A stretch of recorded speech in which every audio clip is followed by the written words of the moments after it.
Hey, I'm Allison from Learning at the Primary Pond. I'm a literacy specialist, and in this video, I'm going to share 3 specific tips to help you help your students plan personal narratives that are well organized and just well written overall. First, if you haven't subscribed to my channel yet, make sure to do that now, and then also hit the little bell so that you're notified every time I post a brand new video about teaching literacy in K2.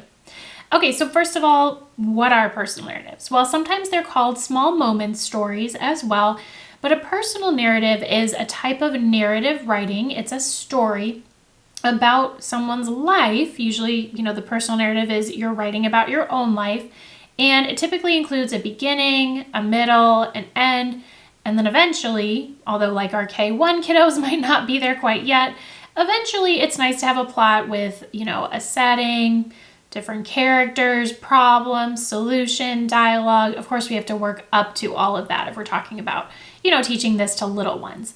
Now, one of the reasons why it can be so difficult for kids to write personal narratives is because kids are actually very familiar already with the concept of telling a story from their own life. Like, oh my gosh, Mrs. Ryan, I went to the carnival and I played this game and I did that and blah, blah, blah. Like, they're telling you personal narratives. They're telling each other personal narratives like all the time, right? Like that for most kids, it's very typical for them to be telling those stories. However, when they tell those stories, it's quite different from the way that we actually want them to write them down because think about that carnival example. The story is probably all over the place when it's being told, right? Like, it's not like this happened first, and it's not like super coherent and sequential, which is normal. Like when I think about telling stories to my own friends, sometimes they're all over the place and they're not, as focused as an actual story that's written down. But these two types of storytelling are very different. There's the oral storytelling and there's the written storytelling. And we have to be a little bit more clear and succinct and sequenced when we tell a story in writing. So that is one reason why personal narrative writing can be challenging for students, but I would love to know what you've seen be challenging for them. So in the comments right now, would you just let me know something that your students have struggled with in the past or right now? If you happen to be working on personal narratives right now, what do your students tend to struggle with when it comes to writing personal narratives? Depending on what you share, it could even be a topic that we address in a future video, but would just love to hear your thoughts on that. Okay, so now let's move on to these specific tips and strategies. And I'm going to show you at least one resource, but I just wanted to give you a heads up that this resource and many, many others are part of my primary writing success program that I have for kindergarten, first grade, and second grade. I will include a link along with this video so you can check it out, but generally speaking, you can kind of, apply these tips to no matter what type of writing program you are working with.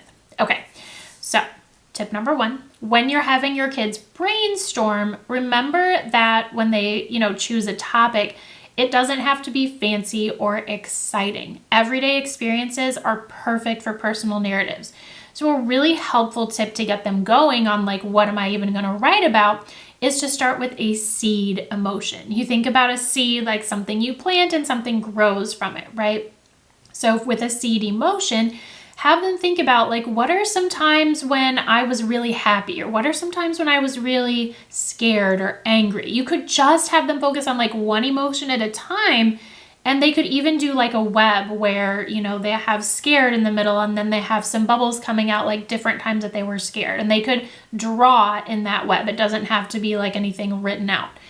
Then they could do, a couple of days or weeks later, they could do a different seed emotion and different stories will come out of that. So that seed emotion can be super helpful and may help them just write with more detail, right? Okay, so moving on to tip number 2, when they've got their idea and it's time to actually plan the story, have kids tell a partner what they're going to write. I like to follow, generally speaking, the talk, draw, write structure. Second graders, even first graders may get to the point where they don't need to do so much drawing, but this structure just really gets their brains ready to actually write. And if you're, starting with talking, often it is so much easier for kids to orally tell a story than it is for them to tell it in writing. And again, we talked at the beginning about how oral stories need to be kind of refined and changed so that the kids can write it down. But that oral storytelling is a really good first step.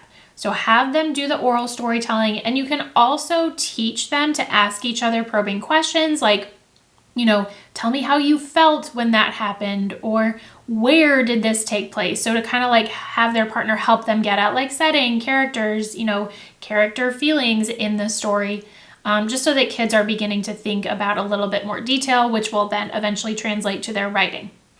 Okay, so tip number 3, after the kids recount the story verbally, they can then begin drawing, maybe writing, but a graphic organizer is a good kind of like in-between step. So this one is very simple, literally just has a box for beginning, middle, and end, and kids can either draw a picture or they can write words in here. And this kind of like, okay, so this does a lot of things, right? It takes their oral storytelling and helps them get organized, get it sequential, right?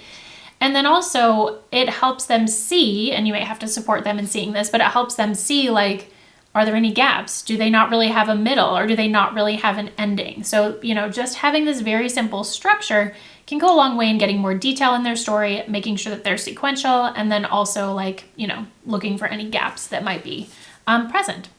All right, I hope that these 3 tips were helpful. I actually have a free full-length in-depth training. It's an hour long on teaching writing in K2. You get a certificate and some free materials to help you implement what we're going to talk about in the free training.